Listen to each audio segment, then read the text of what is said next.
नाशिकच्या पंचवटीत jogging track असलेल्या Shrikrishna garden समोर साकारलाय 7 मजली देवीदास हाईट प्रकल्प। मग येताय ना आजच आपला फ्लॅट बुक करायला देवीदास हाईट्स मध्ये।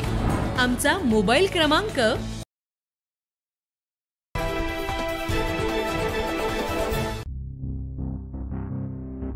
नाशिक शहरालगत असलेल्या नांदूर नाका परिसरात शनिवारी बैलपोळ्याच्या दिवशी धोत्रे आणि निमसे या 2 गटात झालेल्या मारहाणीत राहुल धोत्रे या 29 वर्ष तरुणाचा काल उपचारादरम्यान मृत्यू झाला।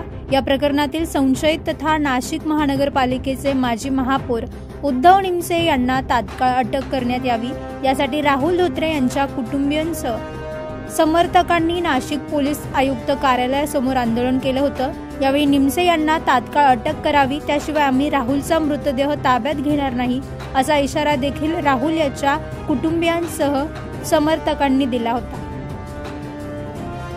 आणि जी आम्ही फिर्याद दिली होती त्या फिर्यादीनुसार सुद्धा आरोपी जमा केलेले नाही, भलतेच त्यांनी आरोपी जमा केलेले आहे।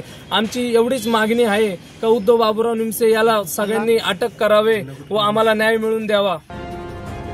अखेर आज सकाळी परिमंडळ 2च्या पोलीस आयुक्त मोनिका राऊत यांनी आरोपीची अटकेसाठी 5 टीम रवाना झाल्या असून एक टीम परराज्यात देखील तपास करत आहे। लवकरच आरोपीला ताब्यात घेतले जाईल असं आश्वासन दिलं।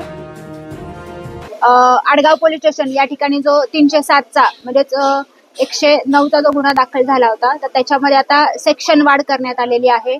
103 की जुनं 302 हे कलम आहे तर ती सेक्शन वाढ पहिल्यांदा करण्यात आलेली आहे। दुसरी त्यांची मागणी होती की आरोपीच्या अटकेच्या संदर्भामध्ये, तर आरोपीच्या अटकेसाठी आमच्या 5 टीम रवाना झालेल्या आहेत। एक टीम तर परराज्यामध्ये त्या आरोपीचा शोध या ठिकाणी घेत आहे। लवकरच आरोपी आमच्या ताब्यामध्ये या ठिकाणी येतील आणि ह्या गुन्ह्याचा जो तपास आहे तो तपास आता आम्ही हँडओव्हर केलेला आहे।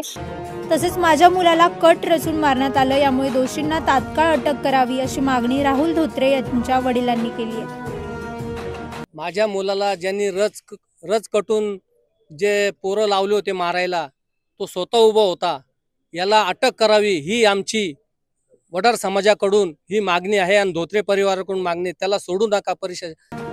पोलीस उपायुक्त मोनिका राऊत यांनी दिलेल्या आश्वासनानंतर आज राहुलवर शोकाकुल वातावरणात अंत्यसंस्कार करण्यात आले। 9 न्यूज महाराष्ट्र ब्युरो, नाशिक।